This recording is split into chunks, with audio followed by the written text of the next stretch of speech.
1955'te bir Barla'da onu ziyaret ettim. O gece orada yattım. Allah üstadımızdan razı olsun. O gün sabahleyin ders oldu. Hepimize Siracı Nur'dan okutuyordu.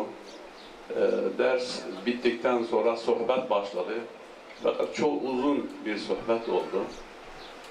Bu arada kendisi dedi ki, benim dedi eskiden gönüllü alayı talebelerimde vardı dedi. Onlar dedi o kadar bana bağlı, bir tek işaretimle ruhlarını feda ederlerdi. Hatta dedi Vanlı Ertoşi aşiretinden Mirmahe isimli bir talebem vardı. O kadar cesurdu ki bazen tek başına atını Rus taburları içine sürer, onlar içinden dolaşır, birkaç Rus'u gebertir, geri gelirdi. Bu münasebetle dedi ki, Kürt milletinde iki seciye var, başka milletlerinkinden fazla. Birisi cesaret, ikincisi fedakarlık, yani ruhunu feda etmek. Fakat dedi, benim şimdiki talebelerim daha kıymetli, çünkü onlar hayatlarını feda ediyorlar.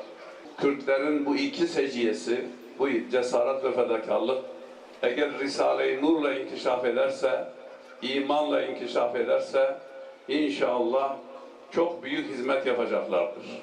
Ki elhamdülillah bu başlamıştır. Kürt gençler artık medreselerde hemen doludurlar. Onlar da hepsi okuyor. Yine üstadımız bir yerinde diyor ki, Umum Vilayat-ı Şarkiye Nur talebesidir. Kürt milleti Araplardan hemen sonra Müslüman olmuş bir millettir. Ve Selçukliler zamanında, Salahaddin Eyyubi zamanında, Osmanlılar zamanında binlerce, belki çok daha fazla şehit vermişlerdir din uğruna. Büyük ulema yetiştirmişlerdir. Ve üstadımızın da o milletten gelmesi ve Risale'nin Türkçe yazması bu iki milletin birbirine kaynaşmasına vesile olur.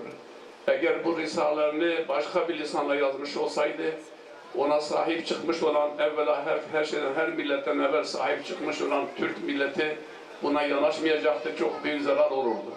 Elhamdülillah bu iki millet ta 1000 seneden beri, Alparslan zamanından beri, o zaman Malazgirt tarafından Ahmet Ağa aşiretin kendisine imdad istiyor. Bizanslar, Rumlar onları bizar ediyor.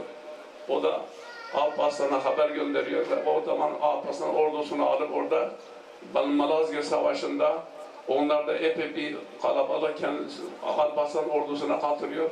Ve elhamdülillah o günden beri Türk milletiyle Kürt milleti beraberdirler ve beraber yaşayacaklardır.